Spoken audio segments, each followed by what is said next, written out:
आप भी ना अम्मा, आपकी बीमारियों के ड्रामे खत्म नहीं होते। उड़ा ले तू भी माँ का मजाक। अरे जो कुछ मैं कर रही हूँ ना, इस घर की खुशी के लिए कर रही हूँ। वैसे एक बात बताऊं, इसकी कतई तौर पर जरूरत नहीं है, क्योंकि जो कुछ सेठ सजावल ने उसके साथ किया है ना, इतनी इज्जत, इसके बाद तो वो वहां जाने का रुख भी नहीं करेगा। देखा मेरा कमा, आ गया ना लाइन पे, वरना बैठा होता उस बांझ औरत की घुटनों से लग के। ये तो है।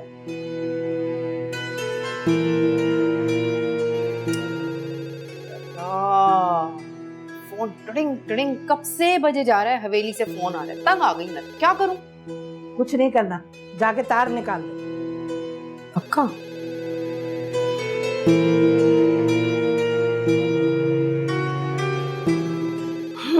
मैं भी तो देख। आपके मतलूबा नंबर से फिलहाल रास्ता मुमकिन नहीं, बराए मेहरबानी।